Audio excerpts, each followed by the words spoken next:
कहते हैं कुछ जगहें सिर्फ नक्शों पर होती है, असलियत में नहीं। लेकिन फिर भी कोई ना कोई उन रास्तों पर चल पड़ता है और लौट कर नहीं आता। ये कहानी है नागरखंड की, एक समृद्ध लेकिन शापित साम्राज्य की, जहां के लोग अमर थे, लेकिन एक भयानक कीमत पर। 500 साल पहले भारत की सबसे रहस्यमयी रियासतों में से एक थी नागरखंड।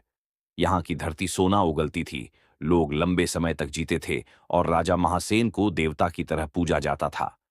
पर इस जगह की एक काली सच्चाई थी, एक ऐसा राज जो पूरे साम्राज्य को शापित कर चुका था।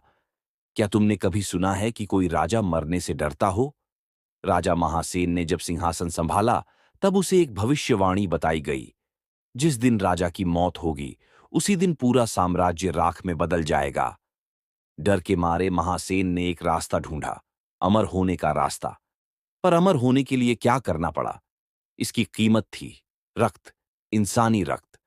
हर पूर्णिमा की रात राजा महासेन राजमहल में एक गुप्त अनुष्ठान करता, एक बंद कमरा जहां कोई जाता लेकिन लौट कर नहीं आता। धीरे धीरे लोगों ने महसूस किया कि उनका परिवार गायब हो रहा है। कोई बोल नहीं सकता था, क्योंकि राजा के खिलाफ बोलने का मतलब था मौत। एक दिन एक अनजान योद्धा नगरखंड आया। उसका नाम था अर्जुन। अर्जुन की बहन भी कुछ महीने पहले गायब हो गई थी। उसे यकीन था कि राजा महासेन के पास इसका जवाब था। एक रात अर्जुन छिपकर महल में घुसा, पर जो उसने वहां देखा, उसने उसकी आत्मा को हिलाकर रख दिया। महल के नीचे एक गुप्त तहखाना था। वहां हजारों खून से सने शव पड़े थे। राजा महासेन इंसानों का खून पीकर जिंदा था। अर्जुन ने सुना, महासेन किसी से बात कर रहा था। तुमने मेरा खून दिया, मैं और अमर होने के करीब हूं।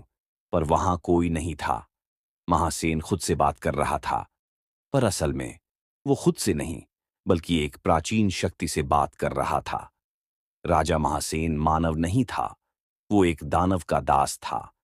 500 साल पहले उसने यमदूतों को धोखा देकर अमृता का वरदान छीन लिया था, लेकिन बदले में उसे हर पूर्णिमा पर 100 लोगों का खून चढ़ाना पड़ता था। अर्जुन ने जैसे ही इस रहस्य को उजागर किया, पूरा महल हिलने लगा। महासेन ने अर्जुन को देखा और कहा, तुम मरोगे? कोई भी राजा को हराने की सोच भी नहीं सकता। पर अर्जुन जानता था, इस शाप को खत्म करने का सिर्फ एक ही तरीका था, राजा की मौत। अर्जुन ने अपनी तलवार उठाई और महासेन के सीने में उतार दी। राजा महासेन चीखा, पर जैसे ही उसकी आत्मा निकली, पूरा साम्राज्य जलने लगा। राजा मर गया, साम्राज्य राख बन गया